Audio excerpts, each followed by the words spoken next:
edging out Kevin Magnussen. Suggest left-hand side toggle in turn 2. Suggest left-hand side toggle in turn 2. And make sure you don't over-push the braking in turn 6. I think has shown exactly that. This year he's been very good against Sergio Perez, but he made the statement last year. He had the hype, he had the momentum. He's not made the jump to Mercedes, and now he's sort of getting a little bit bogged down there, and he's not going to be going to Mercedes next year either. I think you've got to take it when the momentum's there, the driver's confident, just take the hit and go for it. A lot of these midfield runners would do a good job in a top car, let's face it. And that's kind of what I mean with the Leclerc thing. If Ferrari don't want to take him, then they'll be, he will want to get up there to the front of the grid sooner rather than later, because there are drivers, like when we were speaking to Kevin Magnussen last week in Germany, and he was saying, he looks at Mark Webber and he looks at people like that who had to wait a long time in their career to be in a front-running car. But if they don't take him now, what are they waiting for to take him? What do they want to see? I agree. Sirotkin getting a bit lively on the exit of turn 1. Jenny? I think they just, at the moment, you could understand that Ferrari may need a little bit of stability, or may want a little bit of stability with the huge, there are seismic changes that are happening to Ferrari right now because of the death of Sergio Marchionne, because of his ill health. It all happened very quickly, so they have a whole new management team in them. For them... But Jenny, what's happening to the Formula One team? Because of the death of Marchionne. I absolutely understand, Jolene, and I don't disagree with you, but from a business perspective, bearing in mind they are a huge corporation, that they may feel that stability is the best way forward. Do I agree with that? Of course I don't. I would love to see Charles Leclerc in there. I would love to see Charles... That's not easy to say, is it? I would love to see him in there as soon as was physically possible. But at a time of great uncertainty of how the company moves forward, they might just have to go, you know what, we'll just keep Kimi for another year. But don't you think, in terms of, the uncertainty is one thing, but the Formula One team is just a small fraction of Ferrari as an entity. And whether they have Kimi Raikkonen or Charles Leclerc, that's the stability. Surely it's irrelevant to the whole of Ferrari group or Fiat group or the whole lot of it, really. Who partners Sebastian Vettel at Ferrari? Kimi Raikkonen is doing an okay job, but surely they can change it, and it's not going to change the world for Fiat group. The question is more, I think, the political situation within the team. Marchionne was a very powerful figure who I don't think anyone would have dared cross or try to prevent getting his way. With him out of the way, how does that change the political structure in terms of, will Vettel try and throw his way to keep Raikkonen? Does Arriva Bene feel that he wants to keep Vettel happy, and so on and so forth? I think it's more that than it is the sort of top management of Fiat. So they now have a weak team because they don't have the top level, effectively, management control. So the driver is now controlling. So Stoff, that's not a bad lap. Most of the corners looking pretty good.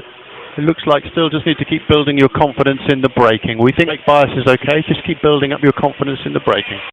Braking turn 6 and turn 2 looks very good. There's a little bit to come turn 1 perhaps in the braking, and possibly a little braking confidence turn 12. 9.7, 4 tenths quicker than Bottas, who is 3 tenths quicker than Raikkonen. 4th is Verstappen, 5th is Hamilton, then Hülkenberg and Sainz in 6th and 7th. Ricciardo's still in the pits and down in 8th place at the moment, Jenny. Yes, and he's going for the sweated out diet regime just before the end of the first half of the season, clearly, because he's got race overalls on and his helmet, and he's just stood to the side of the car, and they're doing another big suspension change on Daniel Ricciardo's car as well. So front wing is off, they've got the suspensions arm loosened. They did have the brake shoes off, but they are just putting those back on again, so it shouldn't be too long. But Kimi Raikkonen, Daniel Ricciardo and Lewis Hamilton all having very similar work done to the front ends of those cars at the moment. 37 minutes left on the clock. Carlos Sainz is on an improved lap at the moment. He's out on the ultra soft compound of tyre. Oh, bit loose coming through the long left-hander of 13. Now into the final corner. He's got a Sauber up in front of him. Again, the car sort of just wallowing around underneath him, very, very loose.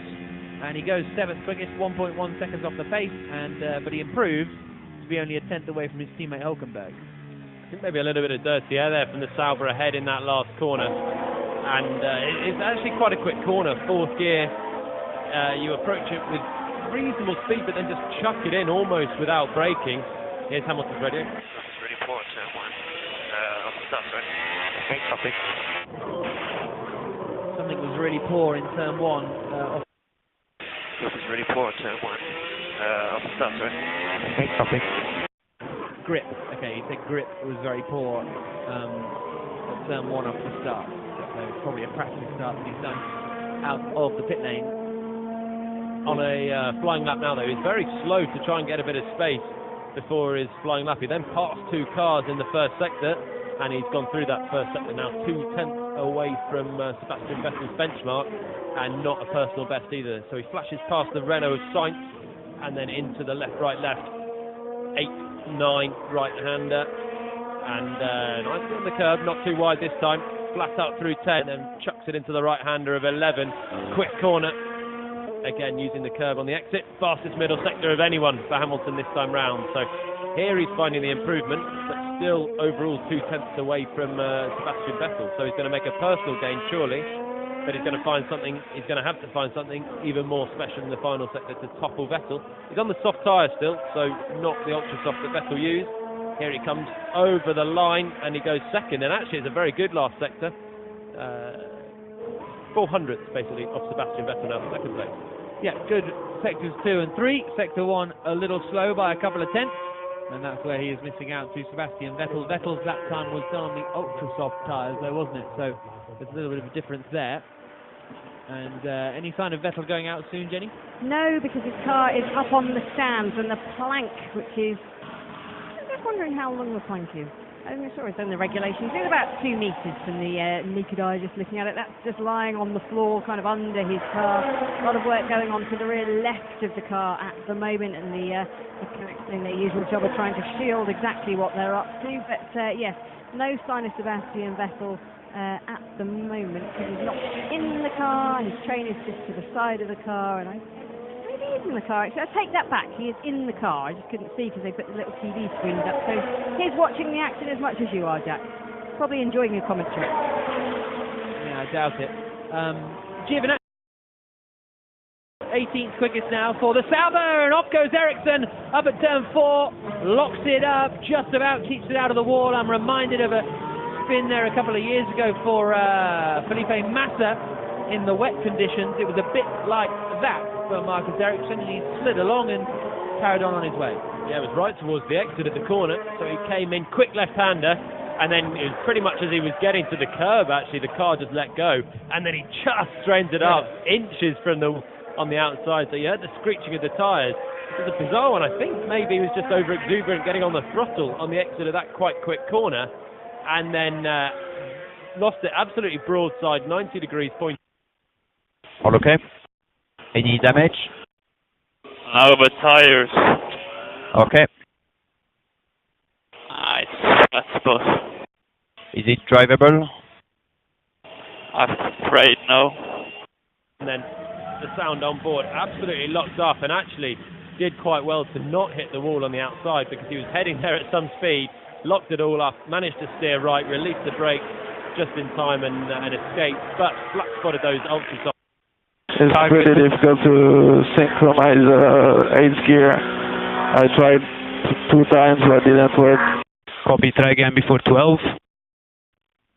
Back in the pits and maybe not able to go any further in this session now because of that. So in the end, it's actually not worked out too badly for Giovinazzi. Kimi Raikkonen's just on 3rd quickest for Ferrari on the soft tyres, 3 tenths away from Hamilton. Giovinazzi only 2 tenths away from Lance Stroll, who's in 10th place at the moment, actually. So good lap there from Stroll. Vettel quickest, Hamilton 2nd, Raikkonen in 3rd. Traffic and the car's going like walking speed in the fastest place is ridiculous. Understood. Walking speed in the fastest places. Do you have to get used to a new power unit? If they bring an upgraded power unit in the driver, does it make any difference to you? Or maybe it's not a reflection on the Renault power unit upgrade? Well, well, that's the question, isn't it? Really? Well, I think from my experience, you don't. The gains are so minimal, and that's what I was saying about the stable regulations. It's very rare that you find a huge gain from any upgrade. It's all talking hundreds and. Oh, Hulkenberg's pulled over. Nico Hulkenberg in the Renault has pulled over at the side of the circuit. I think that's on the exit of turn 11. And he hops away from his Renault, and that has ground to a halt. Apologies, it's on the exit of turn 5 that Hulkenberg has come to a stop. And, well, on the topic of Renault power units, there we go. Hulkenberg out. So he's pulled off in a reasonable place on the inside of the track. There's a yellow flag, so no one able to improve out there at the moment. But yeah, it looks like he's just purely parked the car up. So he's only just been released from the pit lane. He's made it round a few corners, and in fact, he was just starting his first time lap on the understop. So he did his outlap fine, then came through past where Ericsson went off, and he's got no power. Suddenly, the car just shutting down on him. And Hulkenberg then just immediate switch off, basically. And a bit of smoke, is that coming out of the cockpit? It's a bit of smoke coming up from the cockpit, but just the car just switching off effectively as he came through turn 4 on the exit, and he's ground to a halt round the next corner, turn 5.